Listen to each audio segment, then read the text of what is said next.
Kitschmas, everyone. Well, for the first time in our history of Dr. Bob's Kitschmas, I am participating in this process, so bear with me.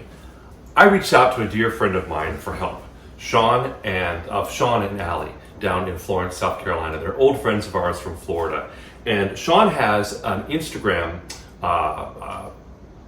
what do you call them? Channels? Called records_on the rocks. Records, plural, _on the rocks. It's all one word.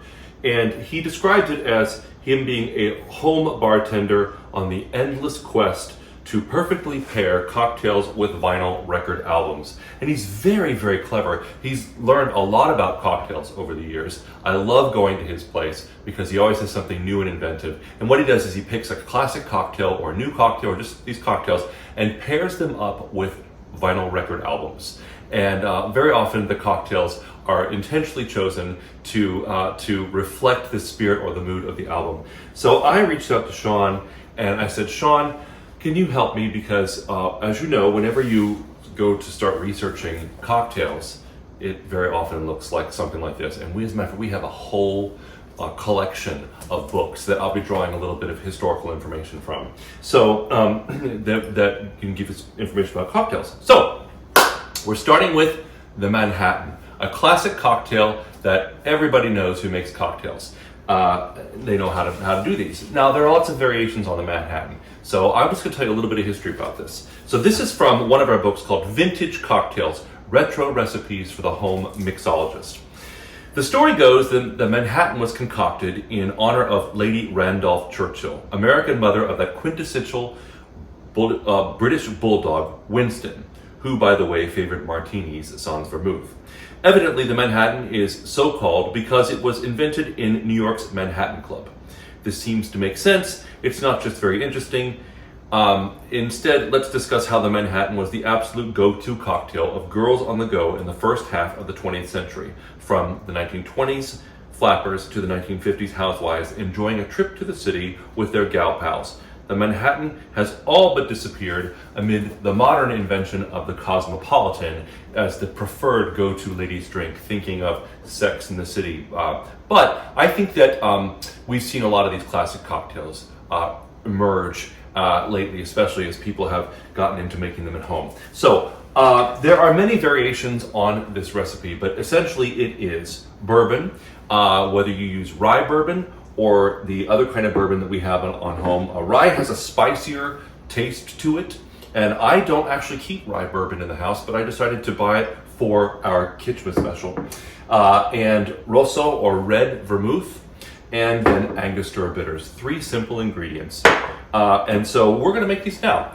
The variations or the proportions vary from recipe to recipe, but since I adore my friend Sean and he sent me this recipe, I'm going to make it as he suggested. And of course I'll be making a double batch, one for me and one for Dr. Bob. I have over here 2 glasses that are already filled with ice and water to be chilled. So we'll start with 1 2/3 ounces of rye. I am going to make a double batch, right?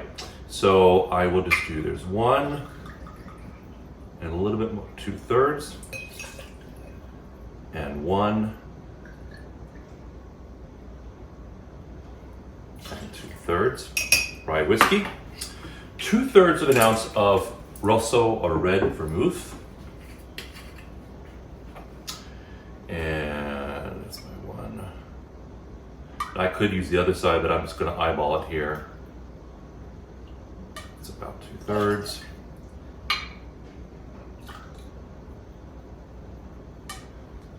Thirds.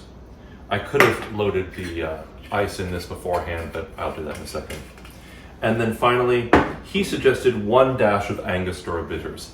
And that's where I'm going to vary from this because I love the taste of bitters. So I'm going to use 2 dashes for each drink. And of course it's a double, so 1, 2. This is a generous dash. I think I'm gonna stick to the 1 dash. We love bitters in this house, so we have many different styles of bitters in our bar, and some of them give just a drop. This gives a very generous dash, so I'm going to stick to that 1 dash. And then adding in some ice. little bit too much ice there. And if you've had drinks at our home, I usually shake them. This is the first time that I've actually made a stirred cocktail. And the idea is that you're stirring the ice, you're diluting the ingredients, which brings out different flavors in the spirits. Give it a nice, generous stir.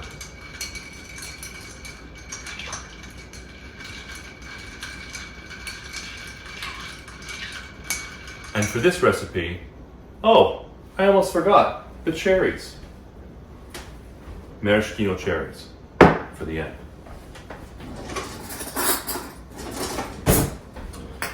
So I'm just going to dump out the glasses so they're nice and filled.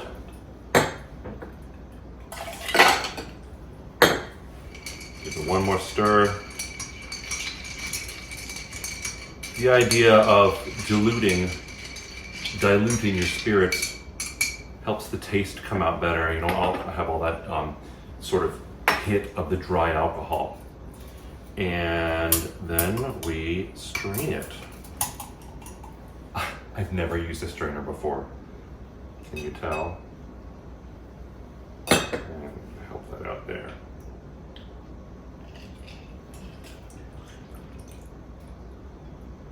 Like I said, I always use I always shake my cocktails, even my martinis, even my gin martinis, which I know you're not supposed to do, but frankly, I don't care because I like the ice crystals in my gin martinis.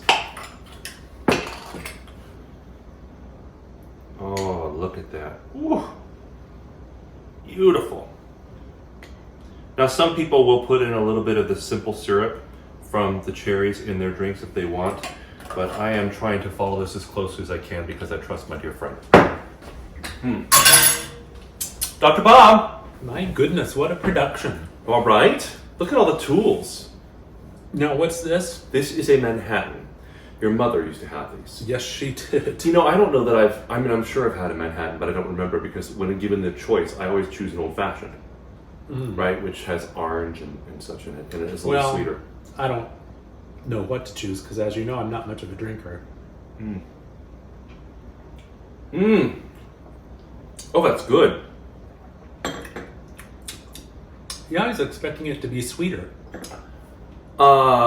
You might have had this before where they will put the syrup from the maraschino cherries in there, or they might have done something sweeter than this. This is, you know, your Martini and Rossi Rosso Vermouth, which is a sweeter sort of vermouth. But it's the rye, I think. Our house bourbon is Four Roses, which is just a fantastic, simple, really affordable bourbon. Mid-shelf. Yeah.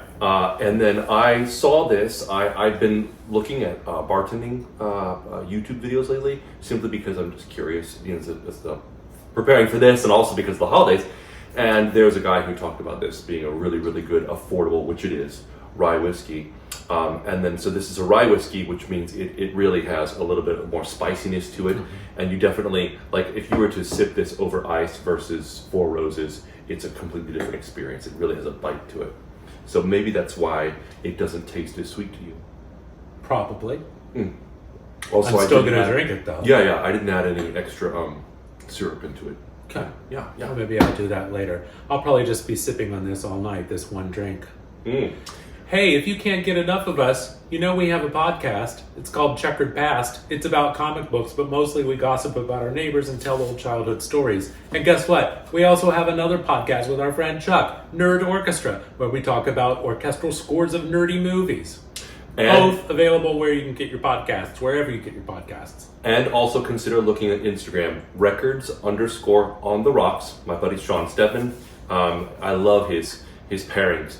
Guess what? Yeah. He has a podcast too, called Cinema Chop Shop. It's all about movies. Yes. Your needs are covered, frankly, for the whole holiday season. Oh, I'm so excited about the cocktails that we're going to make. I have no idea what food you're making. You don't know what cocktails I'm making, No. but I've got some classic things that I've just heard about in movies and such that I'm making over the next week. I'm really looking forward to it.